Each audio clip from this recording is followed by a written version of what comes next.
అన్ని దయచేయమని మీ ఆత్మ సహాయముతో వ్రాయించిన మాటలు ఆత్మ సహాయముతోనే వివేచించి తెలుసుకొని గ్రహించి బోధించగలిగే సామర్థ్యాన్ని నాకు అనుగ్రహించమని కోరుకుంటూ మీ పిల్లలు కూడా అదే ఆత్మ సహాయముతో గ్రహించగలిగే హృదయాన్ని వారికి అనుగ్రహించమని మా రక్షకుడు నీ ప్రియకుమారుడైన క్రీస్తు యేసు యొక్క పురుషోత్తముడైన నామములో ప్రార్థించి అడిగి వేడుకొనుచున్నాను పరలోకపు తండ్రి, ఆమేన్.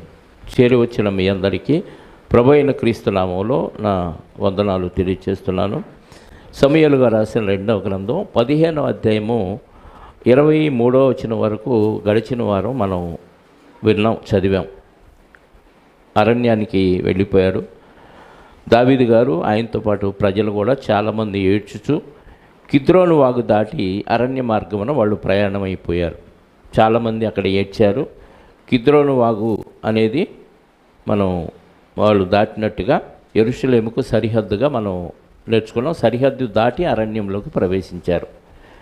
ఆ తర్వాత ప్రవేశించినప్పుడు అక్కడి వరకు సాదోకు 24వ వచనాన్ని చదువుతున్నాను. అక్కడి వరకు సాదోకు లేవీయులను దేవుని మందసమును మోయిచు అతని యొద్ద ఉండేది. సాదోకు గారంటే యాజకుడు. యాజకుడితో పాటు లేవీలు కూడా దావీదు గారితో పాటు మందసాన్ని కూడా తీసుకొని వచ్చారు. వారు దేవుని మందసమును దింపగా అబ్యాతారు వచ్చి పట్టణములో నుండి జనులందరూ దాటిపో వరకు నిలిచాను. అబ్యాతారు కూడా యాజకుడే. సాదోకు, అబ్యాతారు వీళ్ళంతా యాజకులు. మందసాన్ని తీసుకొచ్చి అక్కడ వరకు సాగనంపి అక్కడ దించి ప్రజలందరూ వెనక్కి వెళ్ళేదాకా అక్కడ అబ్యాతారు గారు వెయిట్ చేసినట్టుగా మనకు కనపడుతుంది. అప్పుడు రాజుగారు అని అంటే దావీదు గారు. ఇక్కడ గమనించాల్సిన విషయం ఏంటంటే దేవుడు రాయించిన మాటల్లో రాజుగారు రాజ్యాన్ని విడిచి అరణ్యానికి పారిపోయిన దేవుడు ఈ పదాన్నే వ్రాయించాడు. రాజు రాజు రాజు. దావీదు అని రాయించలేదు అన్ని సందర్భాలు కదా. రాజు అంటే ఆయన రాజుగానే దేవుడు అంగీకరించాడు. చేసిన తప్పుకి శిక్ష అనుభవించాలి కాబట్టి కొంత ఎడబాటు అనేది జరిగినట్టుగా మనకి ఇక్కడ కనపడుతుంది. అది పనిష్మెంట్. దావీదు గారికి శిక్ష కోసం మరి కుటుంబంలోనే కలతలు పెట్టడం, కుటుంబంలోనే మరి కొడుకులు ఎదురు తిరగటం ఇదంతా జరిగింది. అయినా దేవుడు విడిచిపెట్టలేదు. ఎందుకంటే శిక్షించి తాను ప్రేమించే వారిని గద్దించి శిక్షించి మళ్ళీ ఆయన స్వీకరిస్తాడు. కాబట్టి దావీదు గారికి శిక్ష. ఇదే సమయంలో మనం కూడా నేర్చుకోవాల్సిందంటే దేవుడికి అవిధేయంగా మనం ఏమన్నా చేస్తే విశ్వాసులైన మనకు కూడా శిక్ష వేస్తాడు. శిక్ష వచ్చిందంటే నువ్వు శిక్షణలో ఉన్నావు, దేవునికి ప్రియుడిగా ఉన్నావు అని అర్థం. శిక్ష రాలేదనుకో విడిచిపెట్టాడు అని అర్థం. దావీదు గారికి శిక్ష వచ్చింది కాబట్టి రాజు అనే పదాన్ని దేవుడు వ్రాయిస్తూనే ఉన్నాడు. చదివిన చోటల్లా రాజు రాజు అనే పదం మనం చదువుతూ ఉంటాం. అప్పుడు రాజు 25వ వచనం. అప్పుడు రాజు సాదోకును పిలిచి దేవుని మందసముల పట్టణంలోనికి తిరిగి తీసుకొని పొమ్ము. ఇక్కడ దాకా తీసుకొచ్చారు, ఇక నుంచి పట్టణంలోకి తీసుకెళ్ళి. ఎందుకంటే యెరూషలేములోని ప్రజలు ఎవరైతే రాజుగా ఉన్నారో ఆ పట్టణంలోనే మందసం ఉండాలి. నాతో పాటు అడవికి తీసుకెళ్ళకూడదు. ఇప్పుడు పరిస్థితులు బాగా నేను పారిపోతున్నాను, కానీ మందసం ఎక్కడ ఉండాలి? పట్టణంలోనే ఉండాలి. కాబట్టి పట్టణంలోనికి తిరిగి తీసుకొని పొమ్ము. యెహోవా దృష్టికి నేను అనుగ్రహం పొందిన ఎడల ఆయన నన్ను తిరిగి రప్పించి దానిని తన నివాస స్థానమును నాకు చూపించును. నువ్వు ఇప్పుడు పట్టణంలోకి తీసుకెళ్ళు మందసాన్ని. ఒకవేళ దేవుడు నా యందు దయతలిచి తిరిగి నన్ను రప్పించి ఎక్కడికి తీసుకెళ్తాడు? దాన్ని ఎక్కడ పెట్టాలో ఆ నివాస స్థానాన్ని నాకు చూపిస్తాడు. అంటే నేను టెంపరీగా అరణ్యానికి పారిపోతున్నాను, కానీ పర్మనెంట్గా అక్కడ ఉండను. మళ్ళీ దేవుడు తన చిత్తమైతే పిలుస్తాడు. పిలిచి ఈ మందసం ఎక్కడ ఉండాలనుకున్నాడు? నేను మంచి నగరంలోనూ సరంబి వేసిన ఇళ్లలో నేను నివసిస్తున్నప్పుడు మరి దేవుని మందసం గుడారంలో ఉందని నాతాను ప్రవక్త అన్నప్పుడు నీ ఇష్టం వచ్చింది చేయ అంటాడు నాతాను ప్రవక్త గారు. అప్పుడు దేవుడు చెప్తాడు, నువ్వొద్దు, నీ గర్భంలో నుంచి వచ్చి ఆయన నా కోసం ఒక మందిరాన్ని కట్టిస్తాడని దేవుడు వాగ్దానం చేస్తాడు. కాబట్టి నేను మరలా వస్తే దేవుడి చిత్తమైతే ఆయన మళ్ళీ నన్ను రప్పిస్తే దాన్ని ఎక్కడ పెట్టాలో ఆ ప్లేస్ దేవుడు నాకు చూపిస్తాడు. కాబట్టి అప్పటి వరకు నీ యందు నాకు ఇష్టము లేదని ఆయన సెలవిచ్చిన ఎడల 26వ వచనంలో దానిని తన నివాస స్థానమును నాకు చూపించును. నీ యందు నాకు ఇష్టం లేదని ఆయన సెలవిచ్చిన ఎడల ఆయన చిత్తం. ఒకవేళ నువ్వంటే నాకు ఇష్టం లేదు దావీదు, ఇంకా నీకు మందసం లేదు, నివాసం లేదు, రాజ్యం లేదని ఒకవేళ దేవుడు అంటే ఆయన చిత్తం. దేవుడు కెట్టేస్తే నేనేం చేయలేను, ఆయన ఇష్టం. ఒకవేళ తీసుకొచ్చినా ఆయన ఇష్టం, గెంటేసినా ఆయన ఇష్టం, ఆయన చిత్తము. నీ దృష్టికి అనుకూలమైనట్టు నా ఎడల జరిగించుమని నేను చెప్పుదునని పలికాను. నీ దృష్టికి నాకు ఏది అనుకూలమో దాన్నే జరిగించు. ఒకవేళ తీసుకొస్తావా, తిరిగి తీసుకొస్తే ఆ మందసం ఎక్కడ పెట్టాలో దాని నివాసస్థానం ఏంటో నాకు చూపిస్తాడు. లేదు గెంటేస్తాడా, గెంటే. ఏదైనా నీ చిత్తం, నా ఎడల ఏం జరిగించాలో అది జరిగించు. అంటే కీడైనా మేలైనా దేవుని చేతిలో పెడుతున్నాడు బాల్ని దావీదు గారు. మనమేం కోరుకుంటాం ఈ సందర్భాలు వస్తే? కీడొద్దు, నాకు మేలే దయచేయమని అడుగుతాం కదా. కీడొచ్చినా మేలొచ్చినా నాకు ఏది మేలో నువ్వే నిర్ణయించి నాకు జరిగించు అని దేవుడి చేతిలోనే పెడుతున్నాడు. నీ దృష్టికి అనుకూలమైనట్టు నా ఎడల జరిగించమని నేను చెప్పుదునని పలికి యాజకుడైన సాదోకుతోనూ ఇట్లా నేను, సాదోకు నీవు దీర్ఘదర్శివి కావా? దీర్ఘదర్శి అంటే ప్రవక్త అన్నమాట, భవిష్యత్తు చూడగలిగిన వాడు అని అర్థం. ప్రవక్తలందరూ భవిష్యత్తు చూస్తాడు దేవుని ఆత్మ సహాయంతో. కాబట్టి సాదోకు అంటే యాజకుడు గురించి ఏం చెప్తున్నాడు? నీవు దీర్ఘదర్శివి కావా?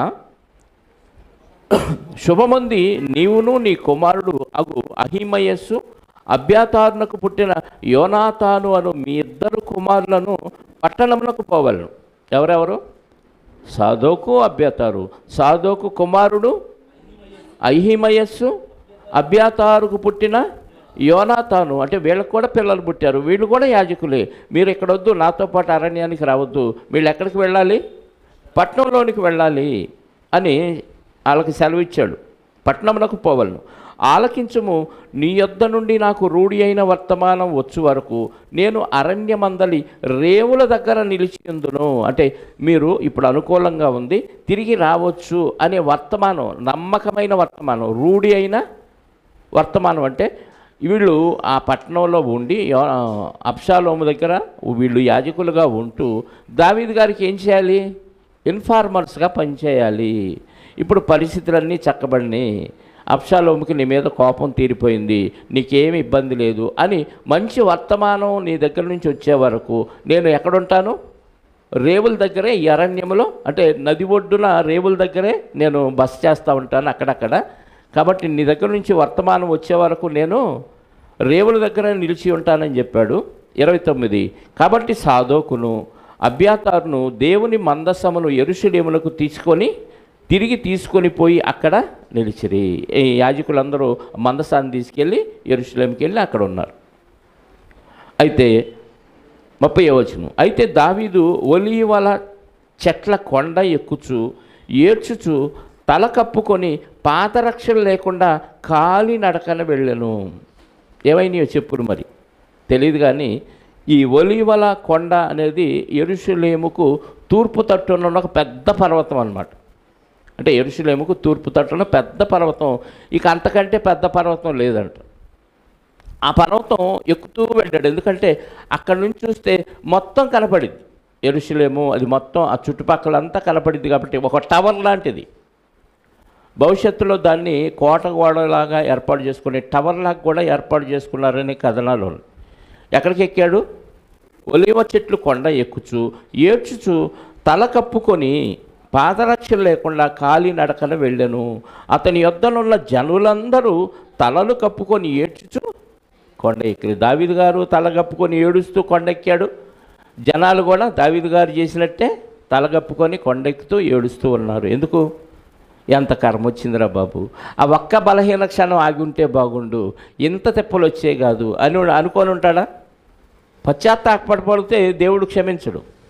ఆ పశ్చాత్తాపం, ఆ ఒక్క బలహీన క్షణం నేను ఓర్చుకుంటే, చాలామంది అంతేనండి. ఈరోజు జైల్లో మగ్గుతున్న వాళ్ళు కూడా షార్ట్ టెంపర్తో, క్షణికమైన ఆవేశంతో హత్యలు చేసిన వాళ్ళు ఉన్నారు, క్షణికమైన ఆవేశంతో రేపులు చేసిన వాళ్ళు ఉన్నారు, క్షణికమైన ఆవేశంతో గొడవలు పట్టుకున్న వాళ్ళు ఉన్నారు. దానికోసం ఈరోజు జైల్లో మగ్గుతూ పశ్చాత్తాపడేవాళ్ళు ఉంటారు. ఇందేదో అయిపోయింది, ఇంకా మంచిగా నేర్చుకొని బయటికి వెళ్ళి మళ్ళీ రౌడీజం చేద్దాం, హత్యలు చేద్దాం అనుకునేవాళ్ళు కూడా ఉంటారు. కానీ పశ్చాత్తాపడే వాళ్ళ సంఖ్య తక్కువ, అది భక్తులకు మాత్రమే ఉంటుంది. అందులో ఒకటిగా మనకు దావీదు గారు కనపడుతున్నాడు. ఏడుస్తూ కొండెక్కాడంట. జనాలు కూడా ఏడుస్తూ ఆ కొండెక్కారు. 31వ వచనం. అంతలో ఒకడు వచ్చి అబ్షాలోము చేసిన కుట్రలో అహీతోపేలు చేరి ఉన్నాడని దావీదునకు తెలియచేయగా. అహీతోపేలు అంటే ఒక మాటలో చెప్పాలంటే మంత్రి. అహీతోపేలు అనేవాడు దావీదు గారి దగ్గర కూడా ఉన్నప్పుడు మంత్రిగా ఉన్నాడు. అంటే మంచి సలహాదారుడు. తర్వాత వస్తుంది ఆయన ఎంత గొప్పోడో ఆ అహీతోపేలు అనే ఆయన తర్వాత వస్తుంది మనకి. ఈ అబ్షాలోము చేసిన కుట్ర వెనక సూత్రధారు ఎవడంట? అహీతోపేలు కూడా ఉన్నాడనే ఇన్ఫర్మేషను దావీదు గారికి వచ్చింది. ఇప్పుడు ఆ ఇన్ఫర్మేషన్ రాగానే దావీదు గారు ఏం చేస్తున్నాడు తెలుసా? వెంటనే కుట్ర పన్ని ఏదో ఒక ప్లాన్ చేయలే, వెంటనే దేవుడికి మొరపెట్టాడు. యెహోవా అహీతోపేలు యొక్క ఆలోచన చెడగొట్టుమని ప్రార్థన చేశాడు. అంటే అహీతోపేలు ఎంత పక్కా ప్లాన్ వేస్తాడో ఎవరికి తెలుసు? దావీదు గారు తెలుసు. అహీతోపేలు స్కెచ్ గీశాడంటే ఇంకా అది తప్పే పరిస్థితి లేదు. అంత ఖచ్చితంగా 100% ప్లాన్ వేస్తాడు. అతను ఒక ఆలోచన చెప్పాడంటే 100% సక్సెస్ అనమాట. దేవుడు చెబితే ఎలా ఉంటుందో అలా ఉంటుందంట. తర్వాత వస్తుంది ఆ రిఫరెన్స్ కూడా. దేవుడు చెబితే ప్రవచనం ఎంత పర్ఫెక్ట్గా నెరవేరిద్దో అహీతోపేలు చెప్పిన ఆలోచన కూడా అంత పర్ఫెక్ట్గా నెరవేరిద్ది. కాబట్టి దావీదు గారికి ఆ అనుభవం ఉంది. కాబట్టి ఆయన ఏం చెప్తున్నా అంటే దేవుడిని అడిగాడు, ఏదన్నా చెడగొట్టాలంటే నీకే సాధ్యం నాయనా, అడు మంచోడు కాదు. ఇప్పుడు వీడు చేసిందే కుట్ర, అబ్షాలోము కన్న కొడుకు చేసిందే కుట్ర. కాబట్టి అహీతోపేలు కూడా వాడికి తోడయ్యాడు. కాబట్టి ఇద్దరు కుట్రదారులు ప్లాన్ చేస్తారు. కాబట్టి అహీతోపేలు కాస్త కూస్తో మంచి తెలివి ఉన్నవాడు. కాబట్టి ఆడ ఆలోచన నువ్వే చెడగొట్టాలి అని దేవుడికి ప్రార్థన చేశాడంట. యెహోవా అహీతోపేలు యొక్క ఆలోచన చెడగొట్టమని ప్రార్థన చేశాను. దేవుని ఆరాధించు స్థలం ఒకటి ఆ కొండ మీద ఉండేను. ఏ కొండ? ఒలీవల చెట్ల కొండ. ఆ కొండ మీద ఏముంది? దేవుడిని ఆరాధించే స్థలం ఉంది. అప్పుడు పర్వతాల మీద ఆరాధిస్తూ పోయారు కదా భక్తులు. ఒక స్థిరమైన నివాసం ఇంకా ఏర్పడలేదు. కాబట్టి అక్కడక్కడ పర్వతాల మీద దేవుడిని ఆరాధించే పరిస్థితులు ఉన్నాయి. కాబట్టి ఇప్పుడు ఆ ఒలీవల చెట్ల కొండ మీద ఒక స్థలం ఒకటి కనపడింది. వారు అచ్చటికి రాగా అర్కీడైన హూషై పై వస్త్రము చింపుకొని, ఎవరైనా హూషై ఈయన కూడా దావీదు గారి దగ్గర మరి మేనేజర్లు అంటాడు. అంటే దావీదు గారికి మంచి సలహాదారుడు, మంత్రి కంటే మంచి ఫ్రెండ్, క్లోజ్ ఫ్రెండ్ అనమాట హూషై అనేది. అర్కీయుడైన హూషై ఈయన వచ్చేసి అసలు నువ్వేంటి అడవి పాలు అవటం ఏంటి, అయ్యో నేను తట్టుకోలేకపోతున్నాను. క్లోజ్ ఫ్రెండ్ కదా. బట్టలు చింపుకొని బాగా ఏడుస్తున్నాడు. తల మీద ధూళి పోసుకొని వచ్చి రాజు దర్శనము చేశాను. చూసారా? మీరు గమనించాలి, ప్రతిసారి దేవుడు రాజు రాజు అనే పదాన్ని వ్రాయించాడంటే దేవుడు విడిచిపెట్టలేదు దావీదు గారిని అని మనం అర్థం చేసుకోవాలి. ఎలా వచ్చాడు హూషై గారు? తల మీద ధూళి పోసుకొని బట్టలు చింపుకొని రాజు దర్శనము చేశాను. రాజు, నీవు నాతో కూడా వచ్చిన ఎడల నాకు భారముగా ఉండు. నువ్వు వద్దు, నాతో పాటు రావద్దు, నాకే భారం అయిపోతావు నువ్వు. నీవు పట్టణమునకు తిరిగిపోయి, రాజా, ఇంతవరకు నీ తండ్రికి నేను సేవ చేసినట్లు ఇకను నీకు సేవ చేసేదని అబ్షాలోముతో చెప్పిన ఎడల నీవు నా పక్షపు వాడవై ఉండి అహీతోపేలు యొక్క ఆలోచన చెడగొట్టగలవు. దేవుడికి ప్రార్థన చేశాడు. దేవుడు ఐడియా ఇచ్చాడేమో, ఇదిగో హూషై, నువ్వు నా దగ్గరకు రావద్దు, నాతో పాటు అడవిలోకి రావద్దు, నువ్వు వెనక్కి వెళ్ళిపోయి అబ్షాలోము దగ్గరికి వెళ్ళి ఇదిగో నీ తండ్రికి ఎలా సేవ చేశానో నీకు కూడా నేను అలా సేవ చేస్తాను అని చెప్పేసాయి. ఎందుకంటే నా పక్షంగా నువ్వు అక్కడ గూఢచారిగా ఉండు. వాళ్ళ కదలికలో వాళ్ళ ప్లాన్లన్నీ నాకు తెలియచేయటానికి నువ్వు అక్కడ గూఢచారిగా ఉండు. ఎందుకంటే నమ్మకమైన స్నేహితుడు కదా హూషై గారు దావీదు గారికి. కాబట్టి నా పక్షంగా నువ్వు అక్కడే ఉండాలి, నాకు సేవ చేసినట్టే నీకు కూడా సేవ చేస్తానని వెళ్ళి అబ్షాలోము గారితో చెప్పమన్నాడు. అప్పుడు 35 అక్కడ యాజకులైన సాదోకు అబ్యాతారును నీకు సహాయకులుగా ఉందురు. అంటే వీళ్ళని కూడా చెప్పాడు కదా, మీరు కూడా అక్కడే ఉండండి, ఇన్ఫర్మేషన్ నాకు ఎప్పటికప్పుడు అందిస్తూ ఉండండి అని ఎవరెవరికి చెప్పారు? సాదోకు అబ్యాతారు యాజకులు వీళ్ళకు కూడా చెప్పాడు. వీళ్ళు మీరు అందరు కలిసి అక్కడ ఇన్ఫర్మేషన్ అంతా నాకు మీరు ఇన్ఫార్మర్స్, నా తరపున మీరు ఎవరు గూఢాచారులు, అక్కడ విషయాలన్నీ నాకు చేరవేయండి అని వీళ్ళని పెట్టాడు. ఎవరిని? హూషై గారిని, అబ్యాతారు గారిని, సాదోకు, యాజకులైన సాదోకు అబ్యాతారు గారిని పెట్టాడు, ప్లస్ హోషై గారిని కూడా పెట్టాడు. ఇంకా కాబట్టి రాజనగరి యందు ఏదైనాను జరుగుట నీకు కనబడిన ఎడల, నీకు వినబడిన ఎడల యాజకుడైన సాదోకుతోనూ అబ్యాతారుతోనూ దాన్ని చెప్పాలను. ఇదిగో ఆ రాజనగర్లో ఏదైనా విషయం జరిగిందనుకో, ఇదిగో యాజకులు ఇద్దరు ఉన్నారు కదా, అబ్యాతారు సాదోకు గారు, వాళ్ళకి చెప్పే. వాళ్ళు ఏం చేస్తారు, సాదోకు కుమారుడైన అహిమయస్సు, అబ్యాతారు కుమారుడైన యోనాతాను అనువారి ఇద్దరు కుమారులు అచ్చట ఉన్నారు. మళ్ళీ సాదోకు కుమారుడు అహిమయస్సు కుమారుడు, అబ్యాతారు కుమారుడు అహిమయస్సు, సాదోకు కుమారుడు అహిమయస్సు, అబ్యాతారు కుమారుడు యోనాతాను. అంటే సౌలు గారి కుమారుడు, దావీదు గారి ఫ్రెండ్ యోనాతాను కాదు. ఇక్కడ ఎవరు, యాజకుడి యొక్క కుమారుడు యోనాతాను అనేవారు ఇద్దరు కుమారులు అచ్చట ఉన్నారు. అంటే వీళ్ళిద్దరు యాజకులు కాక వాళ్ళ కొడుకుల ద్వారా కూడా నాకు ఇన్ఫర్మేషన్ ఇవ్వండి అని చెప్తున్నాడు. నీకు వినబడినదంతయు వారి చేత నా యొద్దకు వర్తమానము చేయమని చెప్పి అతన్ని పంపేశాను. దావీదు స్నేహితుడైన హోషై, ఇక్కడ ఉంది చూసారా, దావీదు స్నేహితుడైన హోషై పట్టణములకు వచ్చుచుండగా అబ్షాలోమును యెరూషలేమును చేరెను. ఈ దావీదు గారి దగ్గర నుంచి హోషై వెళ్ళి పట్టణంలోకి వెళ్ళగానే అటు నుంచి అబ్షాలోము యెరూషలేముకి వచ్చేసాడు. రెండు ఆటోమేటిక్ అలా జరిగిపోయినాయి. ఈ హోషై గారు, ఈ అబ్యాతారు వీళ్ళందరేమో దావీదు గారి దగ్గర నుంచి పట్టణంలో చేరారు. ఈలోపు అబ్షాలోము ఆయన కూడా ఎంటర్ అయిపోయాడు. ఎక్కడికి, యెరూషలేములోకి ఎంటర్ అయిపోయాడు. ఇది 15వ అధ్యాయం కంప్లీట్. 16వ అధ్యాయం మొదటి నుంచి. దావీదు కొండ శిఖరము అవతల కొంచెము దూరం వెళ్ళిన తర్వాత మెఫీబోషెతు సేవకుడైన సీబా గంతలు కట్టిన 2 గాడిదలను తీసుకొని వచ్చాను. తెలుసా సీబా ఎవరో? మెఫీబోషెతు సేవకుడైన సీబా తెలుసా? మెఫీబోషెత్ తెలుసా? సౌలు గారి మనవడు, దావీదు గారి ఫ్రెండ్ అయిన యోనాతాను యొక్క కుమారుడు. అందరు చనిపోయారు, సౌలు గారి కుటుంబంలో అందరు చనిపోతే ఇది ఇతను ఒక్కడ బతికాడు. ఒక దాది ఆయన్ని తీసుకెళ్తుంటే పడిపోయి కాళ్ళు ఇరిగాడు చిన్నప్పుడే. ఎవరికి? మెఫీబోషెత్కి. ఇప్పుడు ఆయన దొరికాడు. కాబట్టి యోనాతాన్ని బట్టి మేలు చేయటానికి ఈ సౌలు కుటుంబంలో ఎవరైనా ఉన్నారని వెతికి దేవుడు, దావీదు గారు ఏం చేస్తా అంటే, ఇదిగో మెఫీబోషెత్ అనే ఒక అతను ఉన్నాడని అతన్ని కనుగొని అతన్ని పిలిపించుకుంటాడు. పిలిపించుకొని తన బల్ల యొద్ద ఆయన బతికినంతకాలం రాజకుమారులు ఒకడుగా భోజనం చేసే అవకాశం ఇస్తాడు. ప్లస్ సౌలు గారి పొలాలు ఆస్తులన్నీ ఈ మెఫీబోషెత్కి ఇప్పించి దీన్ని కాయటానికి, దీన్ని పరిచర్య చేయటానికి ఈ మెఫీబోషెత్ కుటుంబాన్ని అంతా ఒక గార్డియన్గా ఉండి, సేవకుడుగా ఉండి చేయటానికి సీబా అనే ఒక మంత్రిని ఏర్పాటు చేస్తాడు, ఒక వ్యక్తిని. సీబా అంటే ఆల్రెడీ సౌలు గారికి మంచి పరిచయం ఉన్న వ్యక్తి కాబట్టి సీబా అనే ఒక వ్యక్తిని పరిచయం చేస్తాడు. ఇప్పుడు సీబా వచ్చాడు ఎక్కడికి? దావీదు గారి దగ్గర. ఎందుకు? అరణ్యానికి వెళ్ళిపోతున్నాడు దావీదు గారు. ఇక ఈయనకి తిండి తిప్పలు ఏముండవు, రాజనగర్లో ఉంటే అన్నీ ఉంటాయి. ఇప్పుడు అడవికి పారిపోతున్నాడు కాబట్టి ఎప్పటికైనా దావీదు గారు తిరిగి మళ్ళీ పట్టణంలోకి వస్తాడు, ఈయనే ఖచ్చితంగా రాజు అని ఒక నమ్మకం ఈయనకుంది. ఎవరికి? సీబా గారికి. ఇప్పుడు తాత్కాలికంగా అబ్షాలోము రాజు అయినా ఏదో ఒక రోజు ఖచ్చితంగా దావీదు గారి బలం, ఆయన నైపుణ్యం అంతా తెలుసు కాబట్టి సీబాకి మంచి మైండ్ అన్నమాట సీబాది.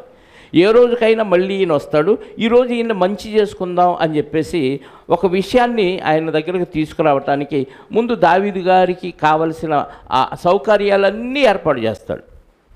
ఎవరైనా గిఫ్ట్ ఇచ్చారనుకోండి, మనకి తిండి పెట్టారనుకోండి, వాళ్ళు మన మీద అభిమానం ఉన్నట్టుగానే మనం భావిస్తాం కదా. అలాగే చేశాడు సీబా. దావీదు కొండ శిఖరం అవతల కొంచెం దూరం వెళ్ళిన తర్వాత మెఫీబోషెతు సేవకుడైన సీబా గంతలు కట్టిన 2 గాడిదలను తీసుకొని వచ్చాను. 200 రొట్టెలు, 100 ద్రాక్ష గెలలను, 100 అంజూరపు అడలను, ద్రాక్షరసు తిత్తి ఒకటి వాటి మీద వేసి ఉండారు. 2 గాడిదలని తీసుకొని ఆ గాడిదల మీద ఏమేమి వేశాడంట? 200 రొట్టెలు, 100 రొట్టెలు. అంటే మనం తినే రొట్టెలు కాదండి, ఆ రోజుల సైజు వేరు, ఆ రోజుల మందం వేరు, ఆ రొట్టె వేరు. 200 రొట్టెలను, 100 ద్రాక్ష గెలలు, 100 అంజూరపు అడలను, ద్రాక్షారసపు తిత్తి ఒకటి వాటి మీద ఆ గాడిదల మీద వేసి తీసుకొని వచ్చాడు. రాజు, ఇవి ఎందుకు తెచ్చితివని సీబాను అడుగగా సీబా, గాడిదలు రాజు ఇంటివారు ఎక్కుటకును. గాడిదలు ఎందుకంటే నువ్వు నీ ఇంటివారు ఎక్కటానికి. రొట్టెలను అంజూర పళ్ళలను పనివారు తినటానికి ద్రాక్షరసము అరణ్యమందు అలసట నొందిన వారు త్రాగుటకు తెచ్చి తిననగా.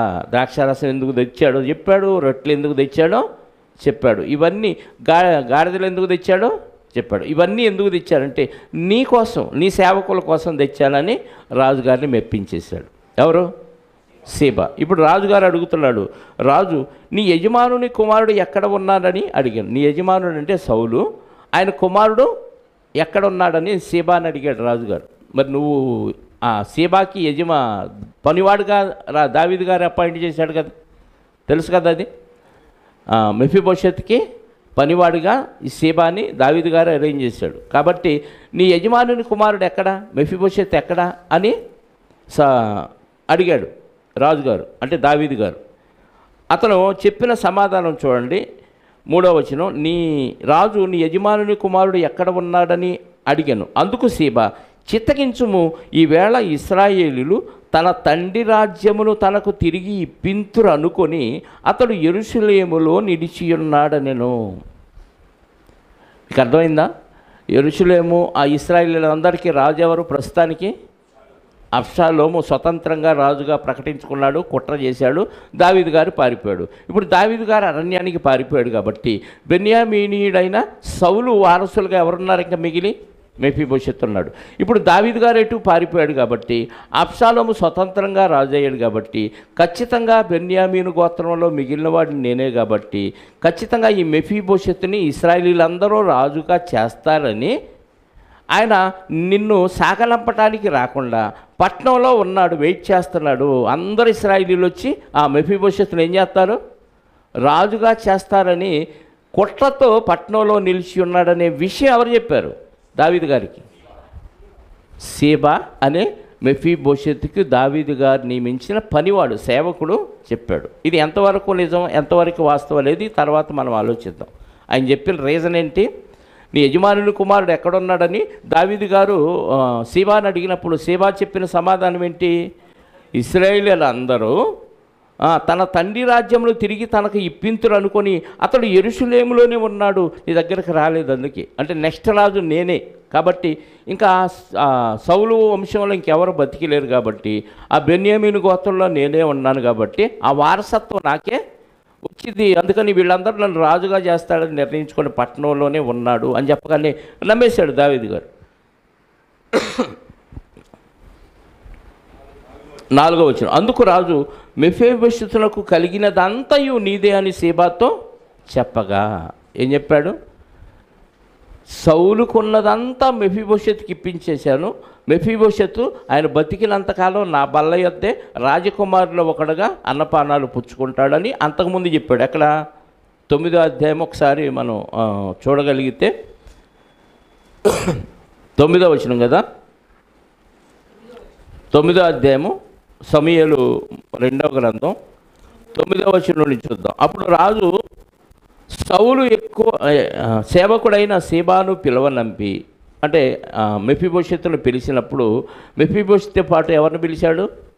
సౌలు సేవకుడైన సీబాను పిలువనంపి సౌలునకును అతని కుటుంబమునకును కలిగిన సొత్తంతటిని నీ యజమానుని కుమారునికి నేను ఇప్పించి ఉన్నాను. దావీదు గారు ఇప్పించేశాడు. ఎవరికి? మెఫీబోషెతుకి.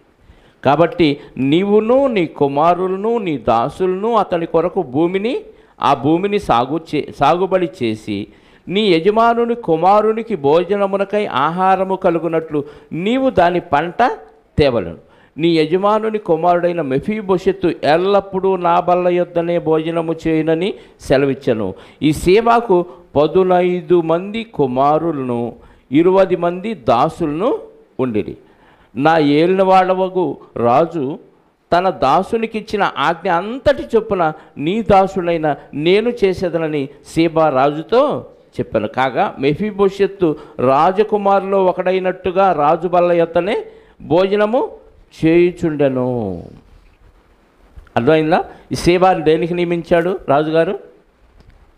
మెఫీబోషెత్కి పనివాడుగా, ఆయన పొలాలన్నీ సేద్యం చేసి ఆయనకు పంటించేవాడుగా సెట్ చేశాడు. ఇప్పుడు ఈ మాట చెప్పగానే మెఫీబోషెత్ మీద రాజుగారికి ఏమొచ్చింది చెప్పండి, ఇంత కుట్ర చేస్తాడా? నేను ఈరోజు అడవి రాజ్యం వదిలి పారిపోతున్నానని ఇంకా భవిష్యత్తులో రానేమని అనుకొని మెఫీబోషెతు కుట్ర చేసి ఇశ్రాయేల్ అందరూ నన్ను రాజుగా చేసుకుంటా అని పట్టణంలో ఉంటాడా? అంటే సీబా చెప్పిన మాట ఏం చేశాడు రాజుగారు? నమ్మేశాడు. నమ్మేసి ఇదిగో మెఫీబోషెతుకు ఆ రోజు ఇప్పించాను కదా, ఈరోజు మొత్తం నీకు ఇచ్చేసాను పో అన్నాడు. అర్థమైందా? ఏమన్నాడు అక్కడ? ఎన్నో వచనం? 4వ వచనం. అందుకు రాజు మెఫీబోషెతునకు కలిగినదంతయు నీదేనని సీబాతో చెప్పగా, సీబా, నా ఏలినవాడా రాజా, నీ దృష్టి యందు నేను అనుగ్రహం పొందుదునుగాక, నేను నీకు నమస్కారము చేయుచున్నాను. నేను ఇవన్నీ తెచ్చింది ఎందుకంటే ఇది ఈ మాట చెబితే ఖచ్చితంగా రాజుగారు బోల్తపడతాడు, ఖచ్చితంగా అదంతా నాకు ఇప్పిస్తాడని ఇదిగో ఇన్ని తెచ్చిచ్చాడు రాజుగారు. ఓకే, మంచిది. అది ఎంతవరకు నిజం అబద్ధమో తర్వాత వచనాల్లో మనకు అర్థమైద్ది. 5వ వచనం. రాజైన దావీదు బహూరీము దాపునకు వచ్చినప్పుడు, అంటే అది ఒక ప్రాంతం, బహూరీము దాపునకు, బహూరీము అంటే సమృద్ధి గల తండ్రి, ఆ ప్రాంతం పేరు. సౌలు కుటుంబీకుడగు గెరా కుమారుడైన షిమి అనునొకడు అచ్చట నుండి బయలుదేరి వచ్చాను. ఎక్కడి నుంచి? బహూరీం అనే ప్రాంతానికి దావీదు గారు వచ్చినప్పుడు, పారిపోతున్నాడు కదా అరణ్యంలో, బహూరీం అనే ప్రాంతానికి వచ్చినప్పుడు అక్కడ గెరా కుమారుడైన సౌలు కుటుంబీకుడగు, అంటే బెన్యామీను గోత్రంలో ఉన్న గెరా కుమారుడగు షిమి అనునొకడు అచ్చట ఉండి బయలుదేరి వచ్చాను. షిమి అంటే ప్రఖ్యాతి గలవాడు లేక యెహోవా కీర్తి. షిమి అంటే ప్రఖ్యాతి గలవాడు లేక యెహోవా కీర్తి.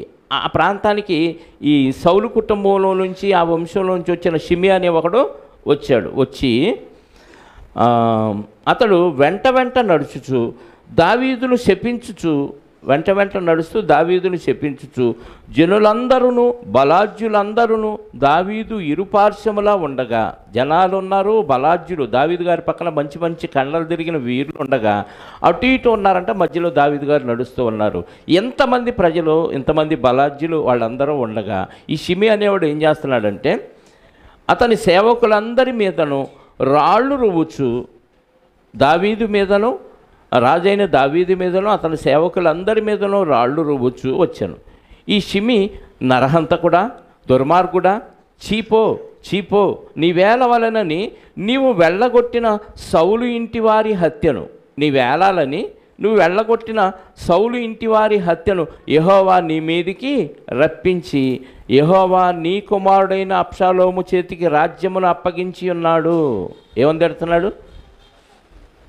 నువ్వు నరహంతకుడివి, చాలామందిని అన్యాయంగా చంపేశావు, నువ్వు ఏలాలని ఏం చేశాడంట, నువ్వే పరిపాలించాలని సౌలు కుటుంబీకులను నువ్వేం చేశావు? హత్య చేశావు. కాబట్టి నీ కొడుకు మీదే, నీ కొడుకుతోనే దేవుడు నిన్ను ఎదుర్కొనేటట్టు, నీ కొడుకే రాజై నిన్ను తరిమేసేటట్టుగా దేవుడు నీకు బాగా న్యాయం చేశాడు, అంటే తెక్క కుదిర్చాడు అన్నట్టుగా దావీదు గారిని చెప్పేస్తున్నాడు. చీపో నీవేళ వలనని నీవు వెళ్ళగొట్టిన సౌలు ఇంటి వారి హత్యను యెహోవా నీ మీదికి రప్పించి, అంటే నువ్వేం చేసావో అదే ఇప్పుడు విత్తుతున్నావు, నువ్వు చేసిన కీడు నీకే ఇప్పుడు వస్తుంది అని షిమి చెప్పిస్తున్నాడు దావీదు గారిని. యెహోవా నీ కుమారుడైన అబ్షాలోము చేతికి రాజ్యమును అప్పగించి ఉన్నాడు, నీవు నరహంతకుడవు గనుక నీ మోసములో నీవు చిక్కుబడి ఉన్నావని చెప్పి రాజును చెప్పిస్తున్నాడు. నువ్వు చేసిందే నీ నెత్తి మీదకి వస్తుంది, నువ్వు హత్యలు చేసావు, సౌలు కుటుంబాన్ని పాడు చేసావు, నువ్వు ఏలాలని వాళ్ళ గోతులు తీసావు, ఇప్పుడు దేవుడు నిన్నీకే నువ్వు చేసిందే నీ మీదకి తెచ్చాడు అని చెప్పిస్తున్నాడు. ఎవరు? షిమి అని అతను. 9వ వచనం.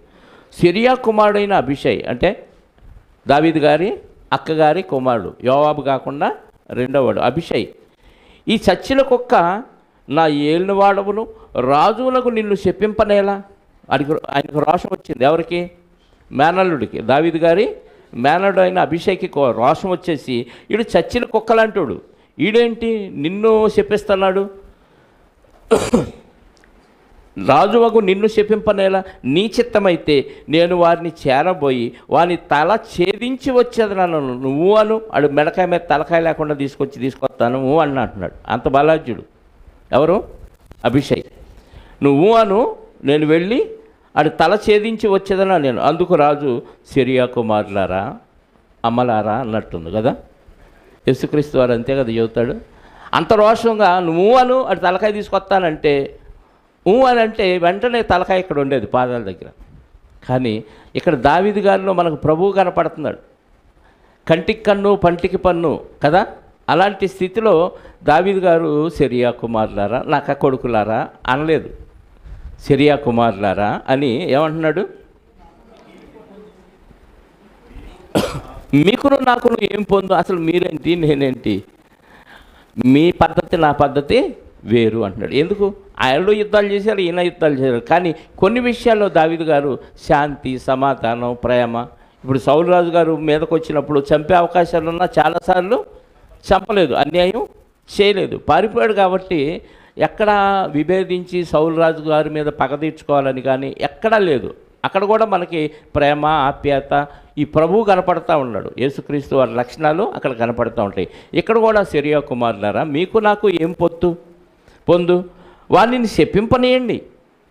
దావీదును శపింపమని యెహోవా వానికి సెలవీయగా నీవు ఇలాగు ఎందుకు చేయుచున్నావని ఆక్షేపణ చేయగలవాడు ఎవడని చెప్పి. అబ్బా, ఈ డైలాగు ప్రతిరోజు మనం పాటించామనుకోండి, ఎవడన్నా మనల్ని తిట్టాడు, ఎవడన్నా మనల్ని ఏదేదో అన్నాడు, నువ్వు చెయ్యని మాట, నువ్వు చెయ్యని కార్యం నీ మీద రుద్దాడు అనుకుందాం అంటే అప్పుడు ఏమనాలి మనం? ఈ డైలాగు నోట్ చేసుకోండి, గుర్తుపెట్టుకోండి, అందరూ రికార్డు చేసుకోండి.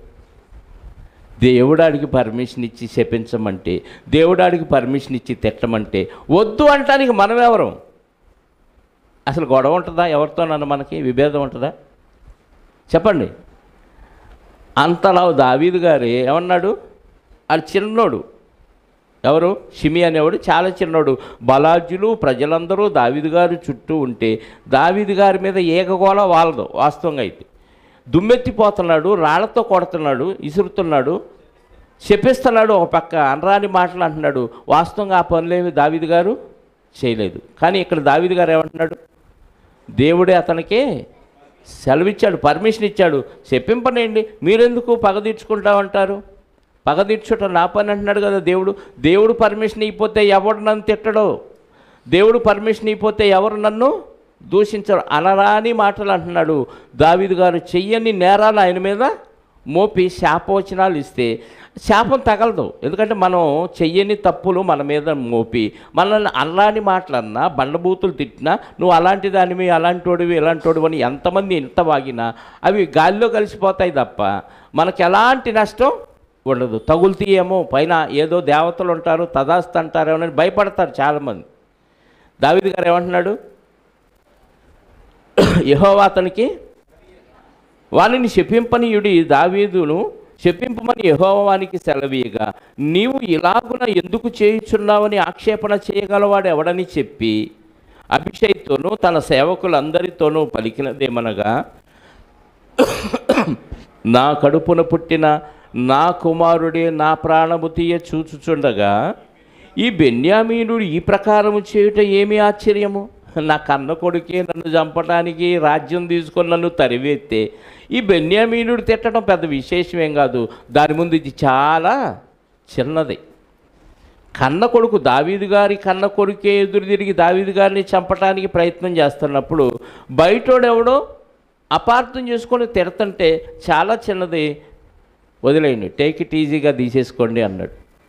అంత రోషం ఉన్నవాళ్ళు మేనర్లు ఉండి కూడా ఏమన్నారు? సైలెంట్గా బావగారు చెబితే రైటే, మామయ్య చెబితే రైటే, ఇంకా తలొంచేశారు. చూడండి, అలా వాళ్ళ రోషం మామూలుది కాదు. మేనల్లుడిది బావగారి మీద ఏక, మామయ్య మీద, మేనమామ మీద ఏక కూడా వాళ్ళు. అలాంటిది మీకు నాకు ఏం పొందు అని చెప్పింపండి. దేవుడు పర్మిషన్ ఇవ్వగలనని దేవుడు పర్మిషన్ ఇచ్చాడు, మాట్లాడకూడదు అనగానే సైలెంట్ అయిపోయారు. చూసారా? అంటే దావీదు గారు చెప్తే ఖచ్చితంగా వాళ్ళు వింటారు. ఏమంటున్నాడు?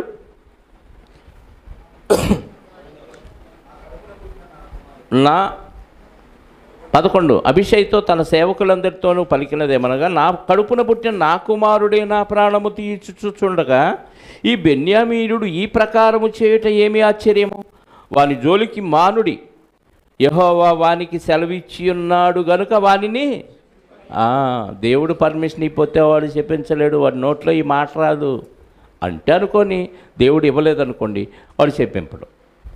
ఈ మాట మనం కూడా అనుకుంటే వాళ్ళు నన్ను అలా అన్నారు, వీళ్ళు ఇలా అన్నారు, వాళ్ళు ఇలా అన్నారు, అనవసరంగా ఎందుకు అనాలి నన్ను నేనేం చేయకుండా నన్ను ఎవరన్నా అంటే నేను అసలు ఊరుకోను, నేను తట్టుకోను, ఏడుస్తాను. ఇట్లాంటి డైలాగులు అన్నాం అనుకో, మరి దావీదు గారు ఏం చేయాలి అంటే దేవుడు పర్మిషన్ ఇచ్చాడు, తిట్టుకొని నేను చేయలేదు కదా, నాకు తెలుసు దేవుడికి తెలుసు అనుకున్నావు అనుకో, ఇంకా సమస్యే ఉండదు. అనుకుంటారు వాళ్ళే నోరు మూసుకుంటారు. దావీదు గారు రుజువుపరచుకోలేక, లేకపోతే వాళ్ళు పీక తెగ్గొయ్యలేక ఊరుకుంది, దేవుడికి అప్పచెప్పాడు, సైలెంట్గా వదిలేశాడు. 12వ వచనం, యెహోవా నా శ్రమను లక్ష్యపెట్టునేమో, వాడు పలికిన శాపమునకు బదులుగా యెహోవా నాకు మేలు చేయునేమో. ఆడిన్ని శాపాలు పలికాడు, అవన్నీ నువ్వు ఓర్చుకున్నావు కాబట్టి నీకు ఆ శాపానికి బదులుగా మేలు చేస్తాడు అనుకుంటున్నాడు. అంటే ఎదుటి వ్యక్తి మనకు కీడు చేస్తే, ఎదుటి వ్యక్తి మనల్ని దూషిస్తే, శపిస్తే, మనం ఓర్చుకొని దేవుడికి అప్పచెప్పామనుకోండి, అవి ఓర్చుకున్న దానికి బదులుగా దేవుడు ఏం చేస్తాడంట, మేలు చేస్తాడేమో అనుకున్నాం అనుకో, ఇక వాళ్ళ మీద కూడా మనకు ద్వేషం ఉండదు, కోపం ఉండదు కదా. దేవుడు మేలు చేస్తాడు, ఆడు చెప్పించాడు, ఆ శాపం నాకు తగలదు, ఎందుకు నేను చేయలేదు కాబట్టి ఆ శాపానికి బదులుగా నేను ఓర్చుకోవటం వల్ల నా ఓర్పుకు దేవుడు మెచ్చి ఆ శాపానికి బదులుగా నాకు మేలు చేస్తాడేమో అని అంటున్నాడు దావీదు గారు. నాకు మేలు చేయనేమో. అంతటా దావీదును అతని వారును మార్గమున వెళ్ళిపోయారు. వారు వెళ్ళిపోవచ్చుండగా షిమి అతనికి ఎదురుగా కొండ పక్కన పోవచ్చు. వాళ్ళు వెళ్ళిపోతున్నారు, సైలెంట్గా వెళ్తుంటే ఏమైంది, మనం ఓర్చుకునే కొద్దీ ఎదుటివాడు ఏం చేస్తాడు, రెచ్చిపోతాడు. చూసావా, తప్పు చేశాడు కాబట్టి తలంచుకొని వెళ్ళిపోతున్నాడు, లేకపోతే ఎదురు తిరిగేవాడు కదా, రుజువు చేసుకోమను అని అంటాడు. ఇంకా రోషం పెంచుతారు మనకి. అప్పుడన్నా ఫైనల్ స్టేజ్లో, పీక్ స్టేజ్లోకి వెళ్ళినప్పుడన్నా ఇప్పుడు దాకా ఓర్చుకున్నాను రా, ఇక ఓర్చుకోవటం నా వల్ల కాదని బరిష్ట అయిపోతుంది. పంచర్ పడితే మెల్లిగా గాలిపోయింది, బరిష్ట అయితే టాప్ అని వేలింది కదా. అప్పుడు దాకా ఓర్చుకొని మనం కట్టలు తెంచుకున్న కోపాన్ని ఒక్కసారి వదిలితే ఏమైంది చెప్పండి, అనరాని మాటలు అంటాం, చేయకూడని కార్యక్రమాలు చేసేస్తాం. ఇంకా దేవుడు ఎంటర్ అవడు. ఎందుకంటే దేవుడి పనికి నువ్వు అడ్డొచ్చావు. ఇక్కడ నువ్వు ఓర్చుకొని దేవుడికి అప్పచెబితే ఆయన చూసుకుంటాడు. ఏదన్నా ఉంటే ఓర్చుకోలేకుండా నువ్వే ప్రతీకారం తీర్చుకుంటే ఆడు పని ఆడే చూసుకున్నాడు, నాకు ఎందుకులని ఆయన సైలెంట్ అవుతాడు. ఆయన సైలెంట్ అయితే నువ్వు వైలెంట్ అయిపోతావు. నువ్వు వైలెంట్ అయితేనే ఆయన సైలెంట్ అవుతాడు, లేకపోతే ఆయన చూసుకుంటాడు. ఇక్కడ దావీదు గారు ఓర్చుకున్నాడు. ఇంకా ఓర్చుకున్న కొద్దీ వాడేం చేస్తున్నాడు, షిమి అనేవాడు, అంతటా దావీదు అతని వారిను మార్గమున వెళ్ళిపోయి, వారు వెళ్ళిపోవచ్చుండగా షిమి అతనికి ఎదురుగా కొండ పక్కన పోవచ్చు, అతని మీదికి రాళ్ళు విసురుచు ధూళి ఎగరగొట్టుచు ఉండెను. రాజును అతనితో కూడా ఉన్న జనులందరూ బడలిన వారై ఒకానొక చోటికి వచ్చి అలసట అంతెలుపు ఎందుకు వచ్చిందంటే కోపం కట్టలు తెంచుకొని దిగమింకున్నారు కాబట్టి అలిసిపోయారు. ప్రయాణం వల్ల అలుపైతే వాళ్ళకి పెద్ద లెక్కేం కాదు, కానీ వీడి మీద కోపం వచ్చింది. ఇటు దావీదు గారు ఏం చేస్తున్నారు, నీళ్లు జల్లుతున్నారు. ఓర్చుకొని కోపం వచ్చి ఓర్చుకున్నప్పుడు మనకేమనిపించింది, భయంకరమైన నీరసం వచ్చింది కదా. బాగా కోపం వచ్చి కంట్రోల్ చేసుకున్నాం అనుకో, ఏమనిపించింది, అవసరమైతే కళ్ళు కూడా తిరుగుతాయి, అంత నీరసం వచ్చింది. కోపాన్ని కంట్రోల్ చేసుకుంటే వచ్చే ప్రాబ్లం ఇదే. అందుకే లో బీపీ వచ్చేసింది వెంటనే. వీళ్ళు బాగా అలిసిన వారై బడలిన వారై ఏం చేశారంట, ఒకానొక చోటికి వచ్చి అలసట తీర్చుకొనిరే. 15వ వచనం, అబ్షాలోమును ఇశ్రాయేలు అందరూ అహీతోపేలును యెరూషలేమునకు వచ్చి ఉండిరి.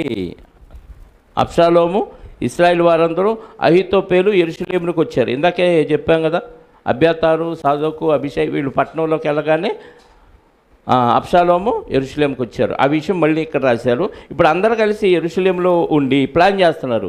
దావీదుతో స్నేహముగా ఉన్న అర్కీయుడైన హోషయ్యను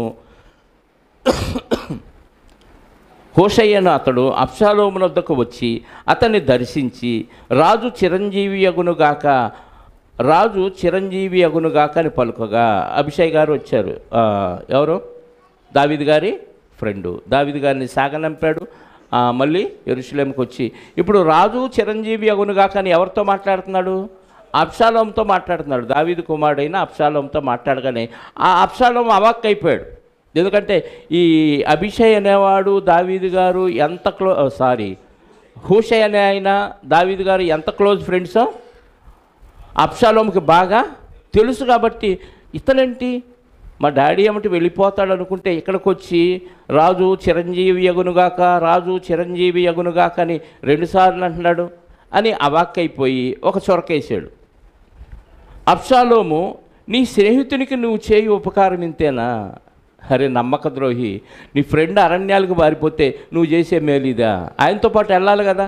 నువ్వేంటి ఇప్పుడు వచ్చి మళ్ళీ రాజు చిరంజీవి యగునుగా కానీ నాకు జయధ్వానాలు చేస్తున్నావు ఏంటి? ఇదేనా మీ ఫ్రెండ్కి నువ్వు ఇచ్చే విలువ అని తుస్కారంగా మాట్లాడాడు. దానికి కూడా ఆయన రోషపడకుండా, నీ స్నేహితునికి నువ్వు చేయి ఉపకారం ఇస్తేనా?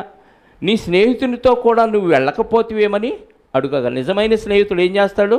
విడుక ప్రేమిస్తాడు, కష్టాల్లో ఉన్నప్పుడు ఆదుకుంటాడు. మరి నువ్వేంటి, మీ ఫ్రెండు దావీదు అరణ్యానికి పారిపోతే నువ్వేంటి ఆయనతో పాటు అడవికి వెళ్తావు అనుకుంటే నువ్వు వచ్చి ఇక్కడ రాజు చిరంజీవి యగునుగా అంటున్నావు ఏంటని ఒక చిన్న చొరకేస్తే ఆయన చెప్తున్నాడు హూషై గారు ఏమని, 18వ వచనం, హూషై, యెహోవాను ఈ జనులను ఇశ్రాయేలీయులందరినూ ఎవరిని కోరుకొందురో నేను అతని వాడనగుదును, అతని యొద్దనే ఉందును. ఇంకా నో ఆన్సర్. ఆయన మళ్ళీ మాట్లాడకుండా సమాధానం చెప్పాడు. దేవుడు ఇశ్రాయేలు ప్రజలు అందరూ ఎవరిని కోరుకుంటాడో నేను వాడిని కోరుకుంటా. దేవుడు కోరుకున్నాడు ఇప్పుడు నిన్ను, కాబట్టి నువ్వు రాజు అయ్యావు అన్నట్టుగా ఆయనకి ఒక మాత్ర ఇస్తాడు. ఇశ్రాయేల్ జనము దేవుడు ఎవరు కోరుకుంటారో నేను అతన్ని వాడనగుదును, అతని యొద్దనే ఉందును అనగానే ఇంక సైలెంట్ అయిపోయాడు. ఇక ఆన్సర్ లేదు ఆయన దగ్గర. అబ్షాలోము సైలెంట్ అయిపోయాడు. మరియు నేను ఎవరికి సేవ చేయవలను? అతని కుమారుని సన్నిధిని నేను సేవ చేయవలను కదా. ఆయన వెళ్ళిపోయాడు. ఆయన కొడుకు తర్వాత నువ్వే కదా. ఆయన కొడుకుగా నీకు నేను సేవ చేయాలి కదా. ఆయన వెళ్ళిపోయాడు రాజ్యాన్ని వదిలి. ఆయన కుమారుడుగా నీకు నేను సేవ చేయాలి కదా. అతని కుమారుడిని సన్నిధిని నేను సేవ చేయవలను కదా. నీ తండ్రి సన్నిధిని నేను సేవ చేసినట్లు నీ సన్నిధిని నేను సేవ చేయదునని అబ్షాలోము వద్ద మనవి చేశాను. నోరు మూసుకున్నాడు అబ్షాలోము. ఓహో, ఎవరు రాజుగా ఉంటే వాళ్ళకు సేవ చేస్తాడనమాట ఈ హూషై అని సైలెంట్ అయిపోయాడు. 20వ వచనం, అబ్షాలోము అహీతోపేలుతో మనము చేయవలసిన పని ఏదో తెలుసుకొనుటకై ఆలోచన చేతుమ రమ్మనగా. ఇప్పుడు సభ ప్రారంభించాడు. ఇప్పుడు నెక్స్ట్ మనం ఏం చేయాలి అని ఎవరి దగ్గర సలహా తీసుకున్నాడు? అహీతోపేలును తీసుకొని ఒక సమావేశం ఏర్పాటు చేశాడు. ఇప్పుడు మనం నెక్స్ట్ ఏం చేద్దాం అని ఒక సమావేశం ఏర్పాటు చేస్తే, అహీతోపేలు నీ తండ్రి చేత ఇంటికి కావలి ఉంచబడిన ఉపపత్నుల యొద్దకు నీవు పోయిన ఎడల నీవు నీ తండ్రికి అసహ్యుడు అయితివని ఇశ్రాయేలీయులందరూ తెలుసుకొందురు. అప్పుడు నీ పక్షమున ఉన్న వారందరూ ధైర్యము తెచ్చుకొందురని చెప్పాను. ఏం చెప్పాడు? భార్యను తీసుకొని వెళ్ళిపోయాడు దావీదు గారు. ఎవరిని వదిలిపెట్టాడు రాజ్యంలో? ఉపపత్తుల్ని 10 మందిని అక్కడ వదిలిపెట్టి మిగతా వాళ్ళని వెళ్ళిపోయాడు. వెళ్ళిపోయినప్పుడు ఈ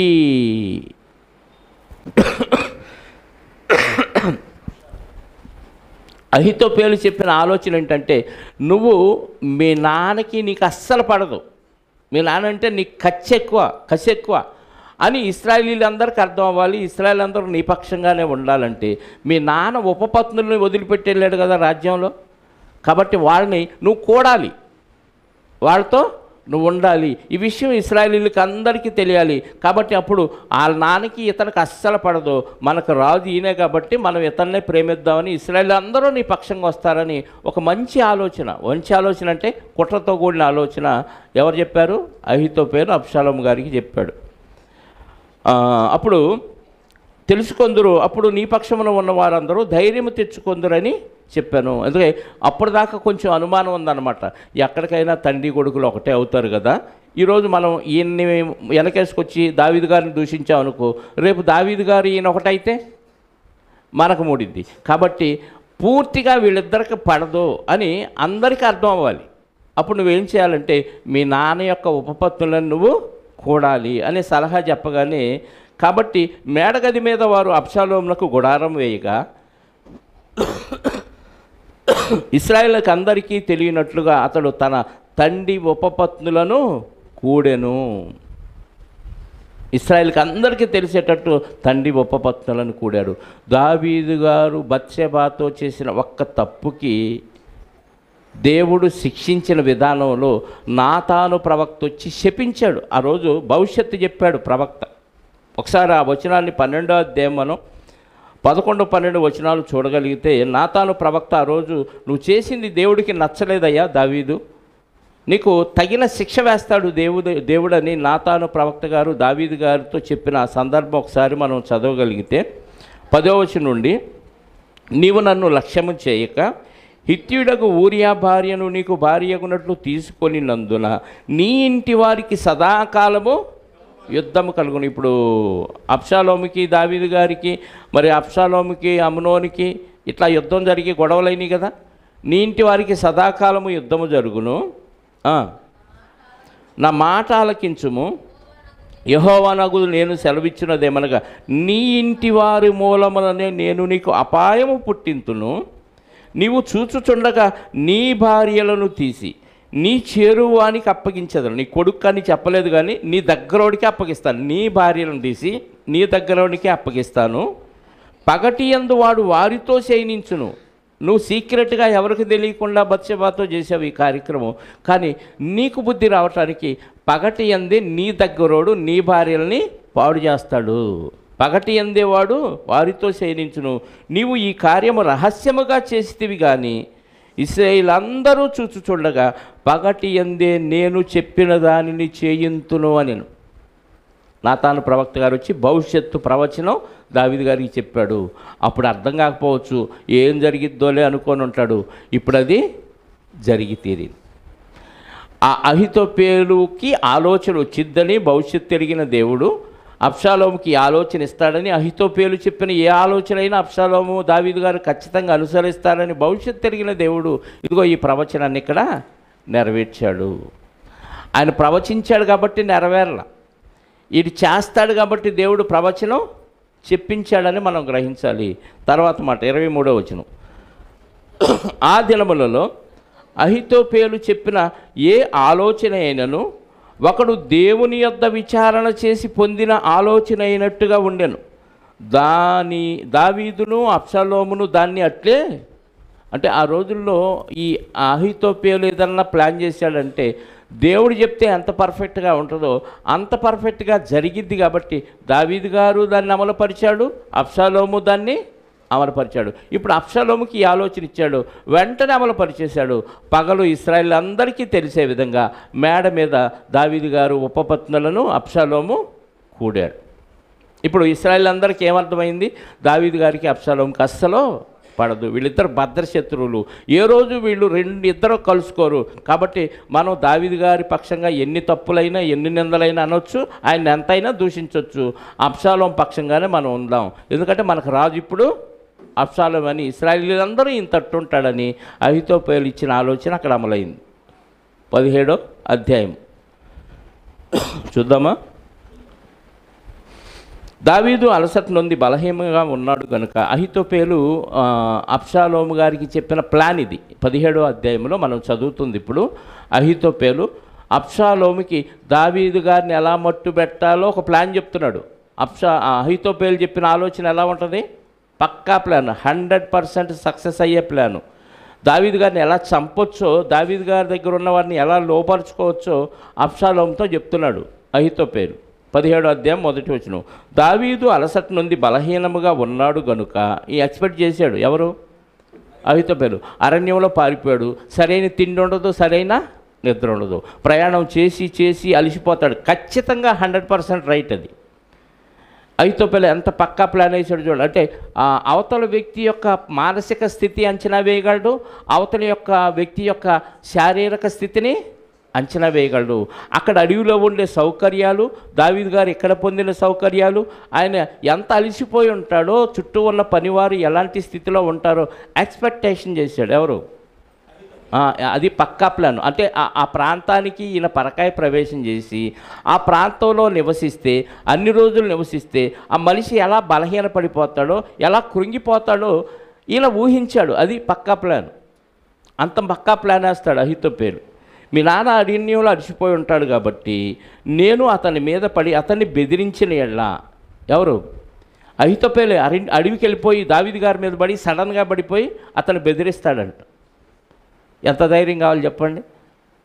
అప్పటిదాకా దావీదు గారి దగ్గర ఉండి సలహాదారుడుగా ఉన్న ఈ అహీతోపెలు ఒకసారిగా నేను ఆయన మీద పడిపోయి అతన్ని బెదిరిస్తాను, ఖచ్చితంగా ఆయనకు అలిసిపోయాడు కాబట్టి దొరికిపోతాడు నాకు, లేకపోతే నేను జయించలేను. కానీ ఆయన అలిసిపోయి ఉన్నాడు, అరణ్యంలో ప్రయాణంలో ఉన్నాడు కాబట్టి ఖచ్చితంగా నాకు లోపడతాడు.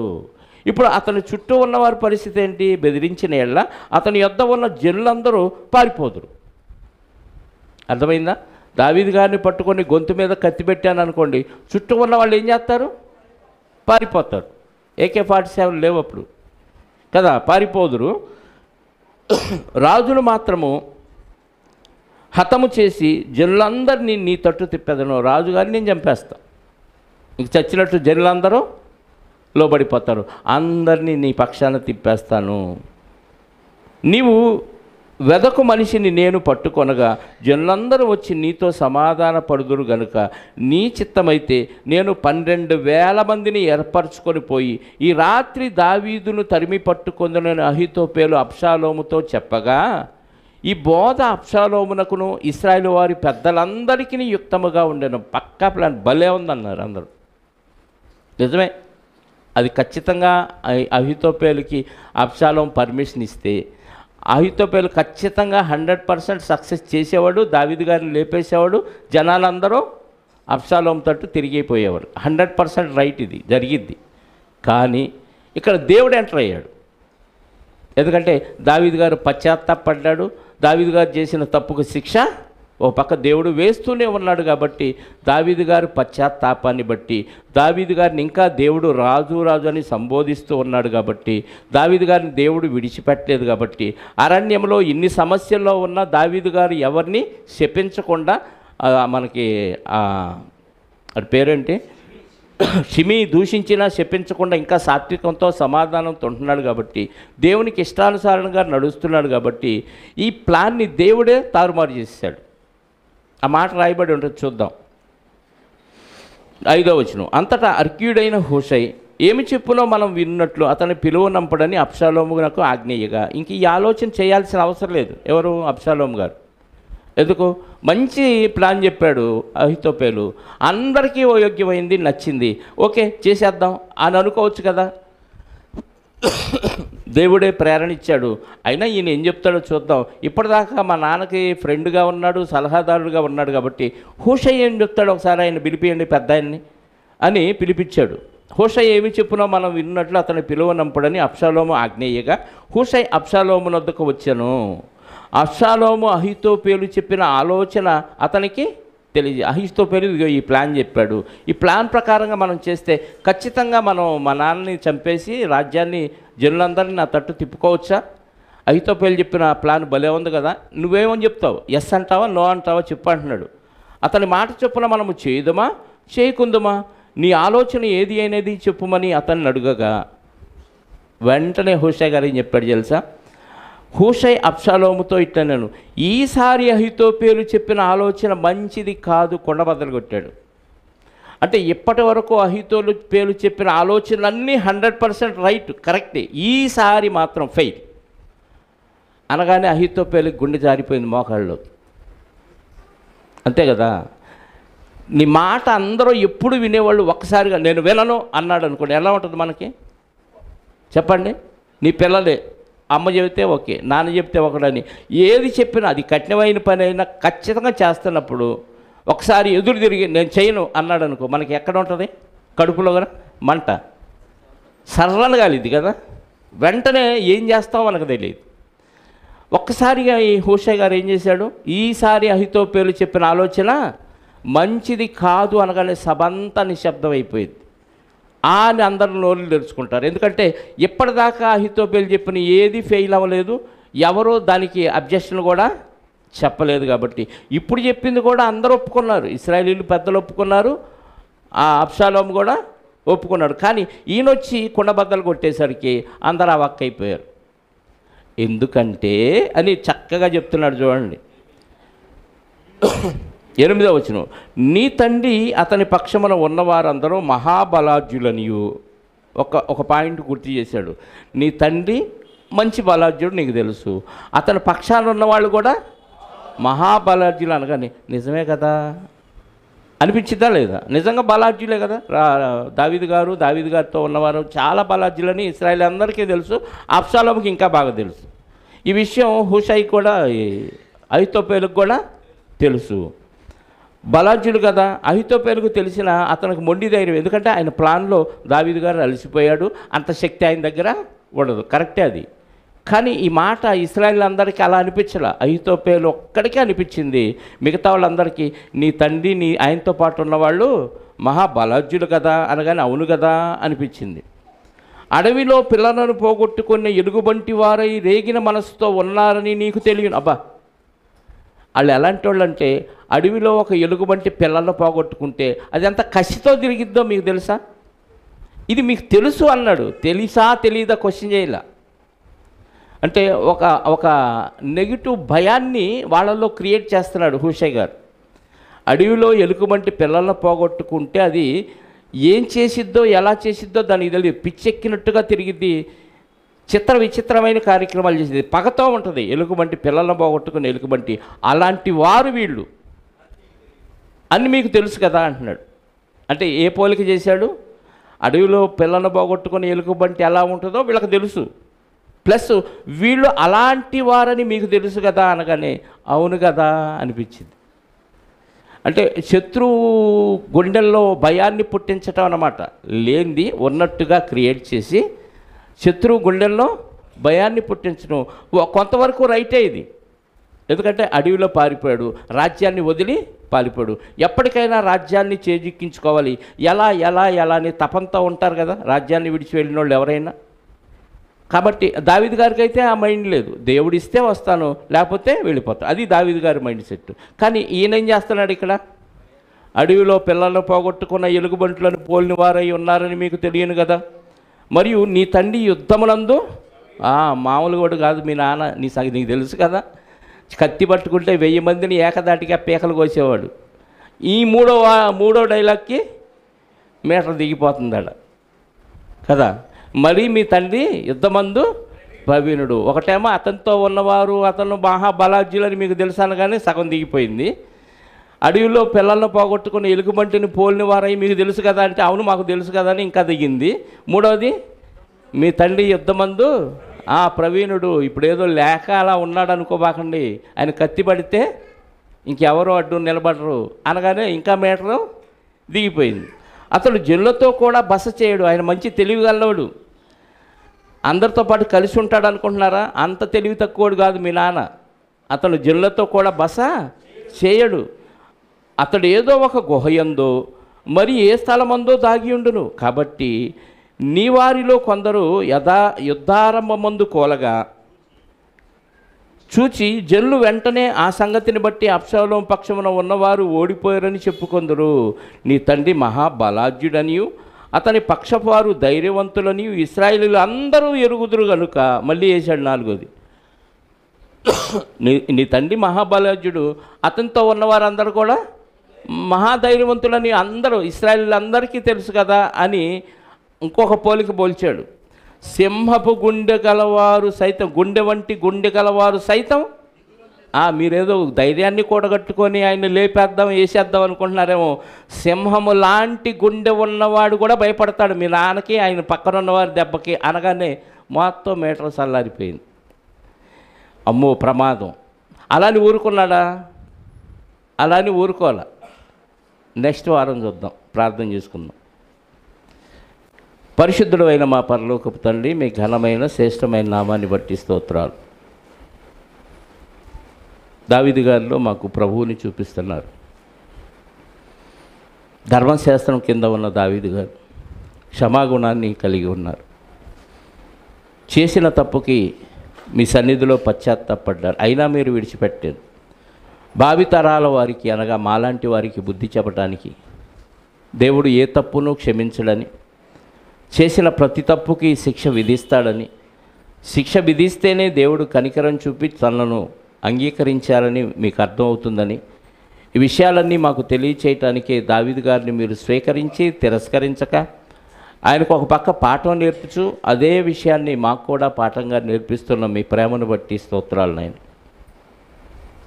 ఆనాటి రాజుల చరిత్రలో మరి దావీదు గారు చేసిన ఆ ఒక్క తప్పు, ఆ 2 తప్పులకు ప్రవక్త గారి ద్వారా తెలియచేసిన ప్రవచనాన్ని అక్షర దోషం లేకుండా, అక్షరము కూడా తప్పిపోకుండా నెరవేర్చి చూపించారు.